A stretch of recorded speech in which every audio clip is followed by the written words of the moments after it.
Piège de la citoyenneté économique. C'est la question piège celle-là. La citoyenneté économique. Non, honnêtement, je ne l'ai pas lu. 4 piliers, c'est quoi les 4 piliers? Je sais pas.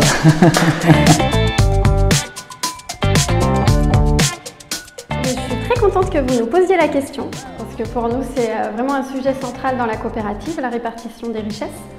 Donc je fais au moins une fois par an une formation pour les nouveaux arrivants dans la coopérative. Et je commence la formation par une introduction de Bernard Maris, qui a écrit un très bon livre, c'est l'Anti-manuel d'économie, où il explique qu'en fait l'économie, toute l'histoire de l'économie, c'est l'histoire du partage des richesses. En fait, les richesses, c'est comme un gâteau, que ce soit la valeur ajoutée des entreprises ou les PIB d'un pays, qui les crée, qui les regarde et qui les mange. Et Bernard Maris, il dit, en fait, la véritable question, c'est qui tient le couteau pour découper ce gâteau des richesses. Et voilà, ce que moi, quand je forme mes collègues et que je m'attelle à leur expliquer l'économie, comment ça marche, et notre contexte économique national, et notre filière, etc., c'est aussi pour leur dire, en fait, les coopératives, c'est des entreprises démocratiques. Il ne suffit pas d'avoir un avis, il faut se forger un avis recevable. Et après, on est autour d'une table, on est à égalité, ou en tout cas, on sait de quoi on parle chacun, et on peut vraiment décider comment on partage les excédents d'aide de gestion, le bénéfice de l'année, ou est-ce qu'on se fait des primes de fin d'année, parce que les richesses, c'est aussi la valeur ajoutée. Donc là, il y a les salaires, l'État, qu'est-ce qu'on laisse dans l'entreprise, qu'est-ce qu'on donne aux associés. Et parce que je leur dis, en fait, décider du partage des richesses, la question économique, en fait, c'est le pouvoir. C'est là qu'il est le pouvoir, en fait, que ce soit dans une coopérative ou dans la société qui détient les clés de l'économie, détient le pouvoir. Et ça, il faut absolument pouvoir le partager. Ça change tout, forcément ça change tout. Voilà, c'est notre entreprise, on est neuf, donc chacun peut amener sa pierre à l'édifice et peut amener ses idées. Ça permet d'ouvrir des horizons que peut-être tout seul on ne verrait pas.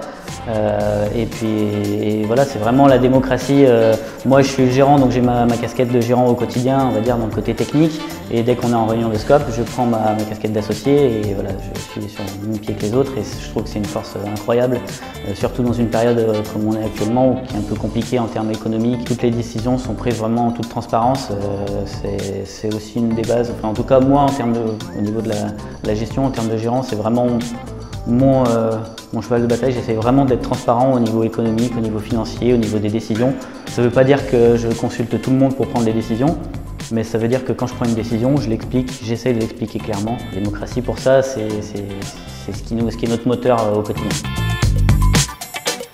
Le bien-être au travail dans une entreprise, ça va se définir par le triangle entre les compétences des salariés, leurs aptitudes, ce qu'ils sont capables de faire, les compétences, ce qu'ils ont envie de faire, leurs aspirations, et leurs besoins.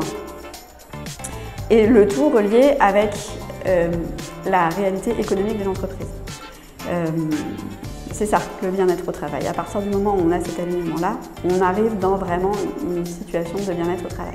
Le bien-être au travail est beaucoup plus facile à mettre en place dans une scope, dans la mesure où les besoins de la structure sont exprimés et les besoins des salariés sont exprimés aussi de façon naturelle et native au sein des organes comme les comités de pilotage, les comités de direction, les moments de conseil d'administration ou d'assemblée générale.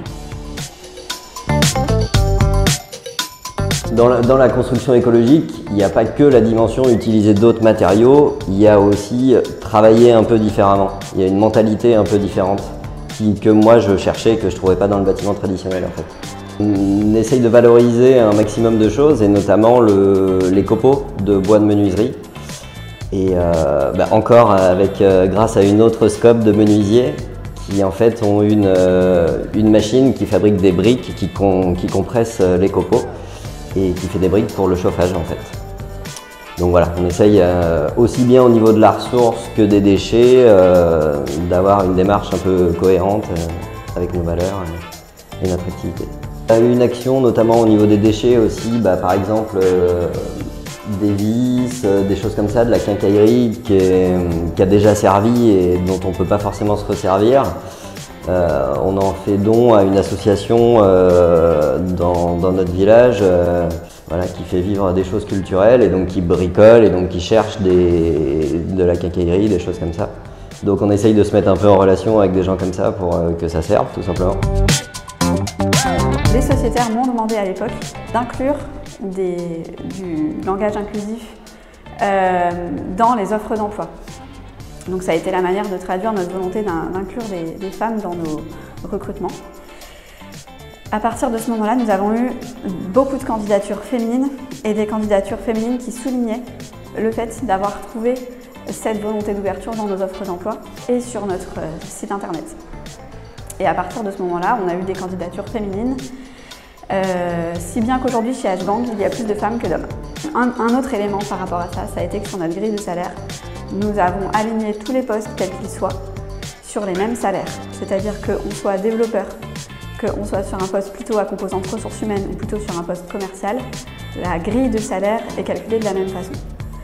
Ce qui fait que sur des postes administratifs où on retrouve plus de femmes ou sur des postes de communication où on retrouve naturellement une population plutôt féminine, là les postes sont mixés, les salaires sont mixés et ça nous permet de lutter contre les inégalités déjà rien qu'au niveau de notre scope.